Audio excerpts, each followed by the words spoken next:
하나님께서 이 아침에 우리에게 주신 귀한 말씀은 사도행전 2장 37절에서 42절의 말씀입니다. 주여 감사합니다.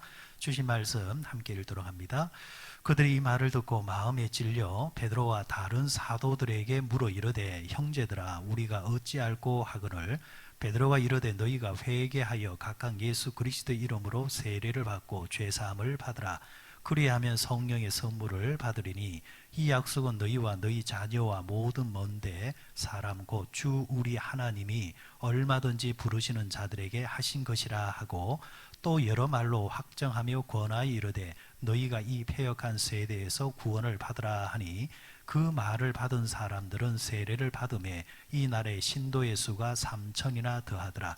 그들이 사도의 가르침을 받아 서로 교제하고 떡을 떼며 오로지 기도하기를 힘쓰니라. 아멘. 이 아침에 사도행전 2장 말씀 세 번째 말씀을 함께 받도록 하시겠습니다.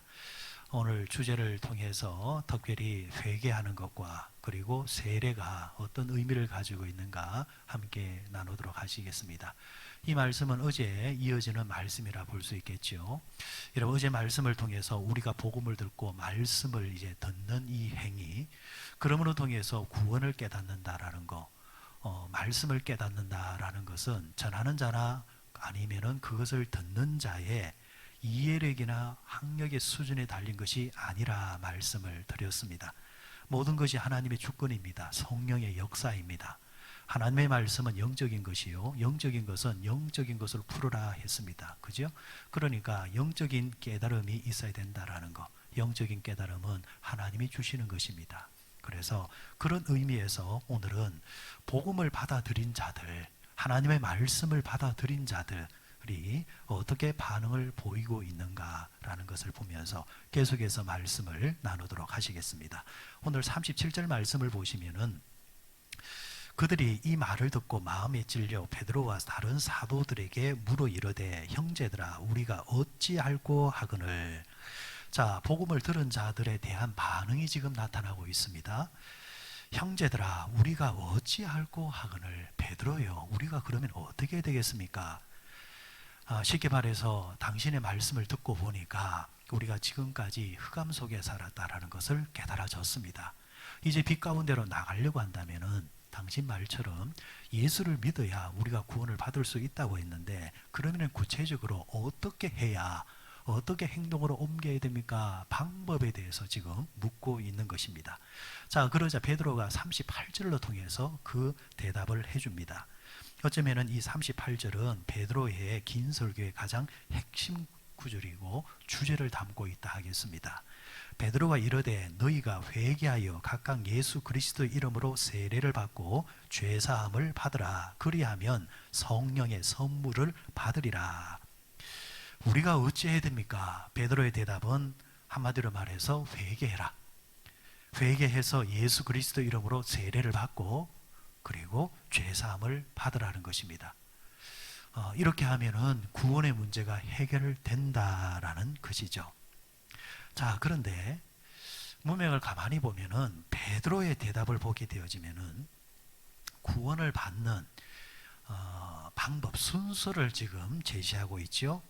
첫 번째가 뭐였습니까? 회개하라 했습니다. 너희가 회개하라. 그리고 그 다음이 뭐였습니까? 예수 그리스도 이름으로 세례를 받으라는 거. 그리고 세 번째가 뭐였습니까? 세례를 받고 죄사함을 받으라. 그리고 네 번째가 성령을 선물로 받으리라. 성령을 선물로 받는다는 말은 다른 말로 말하면은 이제 구원을 받는다는 말이죠. 하나님의 임재를 상징하니까. 그러니까 하나님의 임재, 구원을 받기 위해서는, 성령을 받기 위해서는 첫 번째 너희들이 해야 될 것이 뭐냐니까 회개를 해야 된다는 것입니다. 회개를 하고 난 다음에 세례를 받고 그리고 죄사함을 받고 구원을 받는다. 그런데 여러분, 이것이 문제가 되는 것은 가만히 생각해 보면은 말은 맞습니다. 논리적인 것 같습니다. 그럴듯한 것 같습니다. 그런데 이것은 신학적인 부분과는 정면으로 위배되는 것입니다.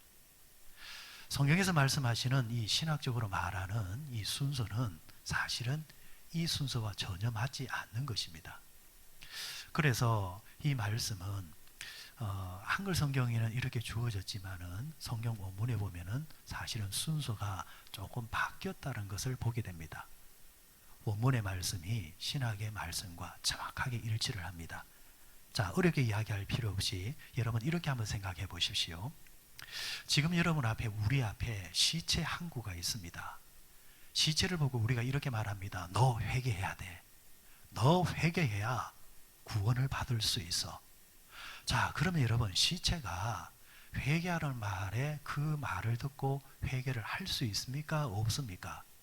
시체는 죽었습니다. 죽었다라는 것은 반응이 없다라는 것입니다. 반응이 없는 자에게 회개를 요구한다는 것은 말이 안 맞다라는 것이죠.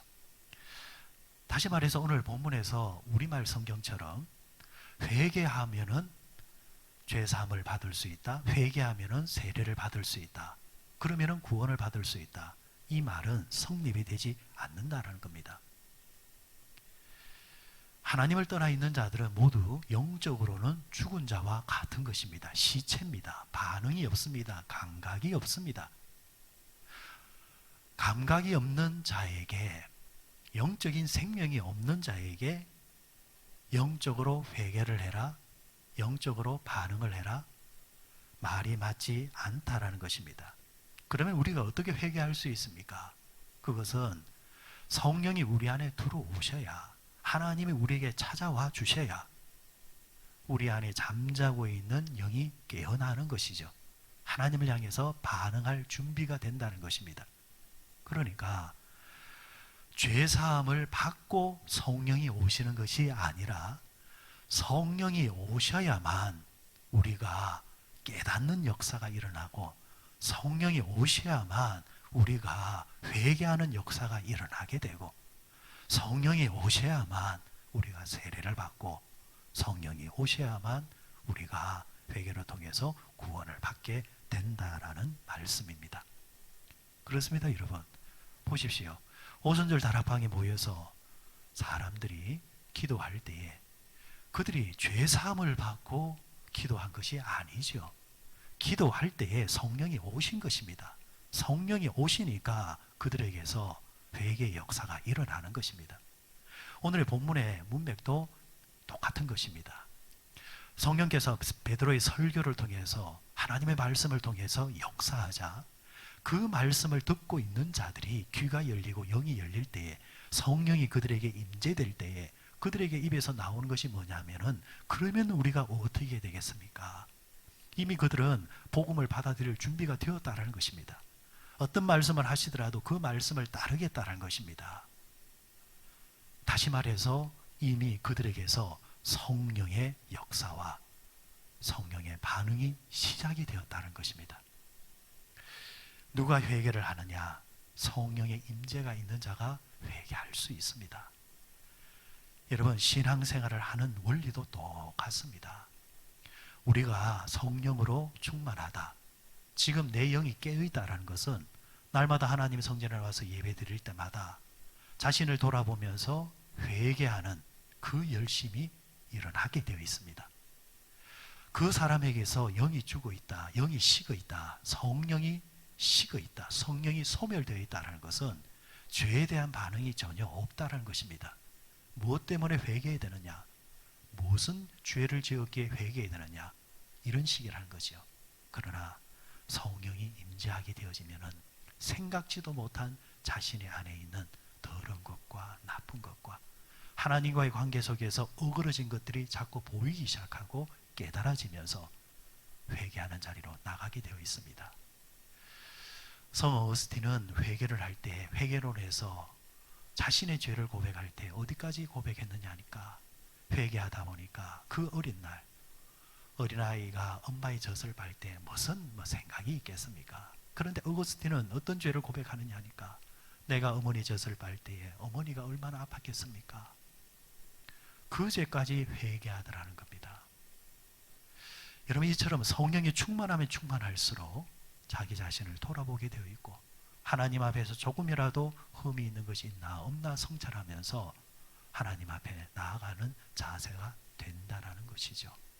오늘 베드로의 설교를 통해서 하나님께서는 성령으로 그곳에 있는 자들의 귀를 열어주시고 마음을 열어주실 때에 그러면 어떻게 되겠습니까? 라는 반응으로 이어지게 되어지고 결국은 그 반응 속에서 회개함으로 통해서 그날 3천의 사람들이 세례를 받게 되어지는 놀라운 역사로 일어나게 된 것입니다. 지금 우리가 구해야 될 것은 성령의 임재고 성령의 역사입니다. 이 아침에도 우리에게 하나님 성령으로 충만케 하시사 성령이 소멸되지 않게 하시고 성령이 식어지지 않게 하여 주시고 성령으로 충만하여서 하나님의 영으로 이 하루도 살게 해 주옵소서 기도하는 여러분이 되어야 될 줄 믿습니다. 그리고 또 하나, 세례는 무엇이냐? 자, 오늘 성경에서도 너희가 세례를 받으라 했습니다. 예수 그리스도의 이름으로 세례를 받으라 했습니다. 세례는 어떤 의미를 가지고 있을까? 세례는 쉽게 말해서 성경에서 남자와 여자가 이제 사랑을 하고 이제 우리가 부부가 됩시다, 결혼식을 올리는 결혼 혼인 예식과 같은 의미가 있다 생각하시면 되시겠습니다. 옛날 과거에는 어려운 시대에 살았던 옛날 과거의 어른들은요, 부부로서 법적으로 호적에는 올렸지만은 형편이 어려워서 결혼식을 올리지 못하고 살았던 부부들도 있습니다. 심지어 아이를 놓고 살면서 결혼식 하지 못한 것이 후회가 되어서 안타까워서 아이를 놓고 살다가 뒤에 가서 결혼식을 하는 부부도 있지요. 요즘에 개념하고 좀 다른 것 같아요. 요즘은 많은 사람들이 동거를 많이 한다고 합니다. 살아보다가 결혼을 하겠다라는 식이죠. 그런데 여러분, 그것은 성경적이지 않습니다. 하나님께서 기뻐하지 않습니다. 자, 다시 말해서 다시 돌아와서 이제 호적에 이제 이름을 이제 올려놓고 사는데 결혼식을 하지 않았던 부부들이 있단 말이에요. 자, 엄밀히 말하면은 호적에 올린다는 것은 어떤 의미에서 법적인 효력이 발생했다는 것이죠. 또 반대로 호적에는 올렸지만은 결혼식을 안 했다고 해서 이들이 부부가 아니냐? 법적으로는 그들이 부부가 맞습니다. 반대로 오히려 결혼식은 했는데 호적에 올리지 않았다고 한다면 이들은 법적으로 부부가 아니라는 거죠. 자, 아까 전제를 결혼식을 세례가 결혼식과 같은 의미를 가졌다 했습니다. 그러므로 우리가 예수 그리스도를 구주로 믿고 고백하는 사람이라고 한다면 세례를 받지 못했다고 해서 그 고백이 무효가 되느냐, 구원이 무효가 되느냐, 그것은 아니라는 것입니다. 세례를 받지 못했다고 해서 구원을 못 받는 것이 아니라 예수 그리스도를 마음으로 믿고 입으로 시인하면 구원을 받지요. 예식을 못 올렸다고 해서 법적 부부가 아니냐? 아니죠. 호적에 올렸다고 한다면 그들은 부부인 것처럼 성도가 되어서 하나님을 아버지라 고백하고 예수를 하나님의 아들로 인정하고 믿으면 그 사람은 이미 구원받은 백성이 맞습니다. 다만 이제 구원받은 백성으로서 이 신앙을, 이 고백을 나의 고백과 나의 신앙으로 끝내지 아니하고 다른 사람에게 자랑을 하거나 다른 사람에게 나는 결혼한 사람입니다, 나는 이미 예수 그리스도와 결혼해서 믿음의 사람입니다 라고 증거하고 증명하는 차원에서 결혼식은, 세례식은 필요하다라는 것이죠. 그러지 않습니까? 결혼식 날 많은 하객들 앞에서, 많은 증인들 앞에서 나는 이제 이 사람의 남편입니다, 나는 이제 이 사람의 아내입니다 라고 공포합니다. 그럴 때 사람들은 이제 저 사람들은 부부구나 라고 알게 되어지죠. 교회에서 세례식도 마찬가지라는 겁니다. 이미 구원받은 사람이지만은, 이미 구원받은 사실을 내가 알고 있고 인지하고 있지만은, 그러나 교회 공동체 앞에서 아니면은 살아가는 내 주변의 사람들 앞에서 세례를 받았습니다 라는 말은 이제 나는 세상을 따르지 않고 세상을 믿지 않고 하나님을 믿고 예수를 믿고 그리고 교회를 다니는 사람입니다 라고 드러내면서 공포하는 행위라는 이야기입니다. 이제 우리가 이 물세례, 세례의식은 구원과는 관계없지만 예수님께서 나의 신랑이 되시고 나는 교인입니다 라는 것을 공포하는 차원에서 이 세례, 물세례는 필요한 것이고, 나아가서 성경은 또 하나의 세례를 더 받으라 말씀하셨습니다. 그것이 뭐냐면은 성령 세례입니다. 이 성령 세례는 어떻게 보면은 앞서 나왔던 물세와는 차원이 다른 세례입니다. 앞서 나왔던 세례는, 이 물세례는 자칫 거짓말을 할 수 있습니다. 자칫 나를 속이고 상대를 속일 수 있습니다. 그러나 성령 세례는 속일 수가 없는 것입니다. 성령 세례는 내가 시작한 것이 아니라 하나님이 내게 찾아오셔서 역사하셨기 때문입니다. 여러분 그렇잖아요. 믿음이 없으면서도 믿음 있는 척하는 분들이 있습니다. 가짜로 고백하는 사람들도 있습니다. 그래서 교회 와서 한번 다녀보다가 심지어는 세례도 한번 받아볼까 하다가 세상으로 돌아가 버리는 사람들 얼마나 많습니까? 그런데 성령 세례는 오늘 베드로의 설교를 듣고 성령께서 그들에게 임하자 그들이 그러면은 어떻게 할까요? 그러면은 어떻게 할까요? 그들의 입을 통해서 회개가 나오고, 회개를 통하여서 거듭남의 비밀을 깨닫고, 그리고 많은 사람들 앞에서 물세례를 받고, 그리고 또 그들이 또 다른 자들을 전가하러 다니며, 이런 아름다운 역사가 일어난다라는 것입니다. 그래서 여러분 우리가 살아가면서 신앙생활하면서 물세례를 받는 것도 중요하겠지만 더 중요한 것은 성령 세례를 받아야 합니다. 성령 세례를 받은 자가 물세례를 받아야 그 세례가 온전한 세례가 됩니다. 혹시 우리 가운데서 내가 물세례를 받았지만, 내가 교인은 되었지만은 성령 세례를 받지 못한 자가 있다고 한다면 오늘 당장 기도하십시오. 주여, 나에게 성령 세례를 베풀어 주옵소서. 이런 성령의 세례를 통해서 내 안에서 거듭난 비밀이 깨달아지고, 구원의 비밀이 깨달아지고, 그것이 믿어지고 고백되어질 때에 그 세례를 통하여서 주님 앞에 가는 그 순간까지 자신의 신앙과 또 자신의 신앙을 고백하는 참 그리스도인의 삶을 살게 된다는 것입니다. 오늘의 말씀도 결론은 하나입니다. 하나님의 성령이 임재되어야 말씀을 전하는 자나 말씀을 듣는 자도 깨달아지고 그 말씀을 통해서 은혜를 받는 것처럼 성령께서 우리에게 찾아오셔서 임재하셔야만 우리 안에서 회개하는 영이 일어나게 되어지고, 성령께서 찾아오셔서 우리를 충만케 해주셔야만 우리가 물세례를 받더라도 그 물세례가 가치가 있게 되어지고, 성령께서 역사하셔야만 참 그리스도인의 삶을 살 수 있게 된다는 것입니다.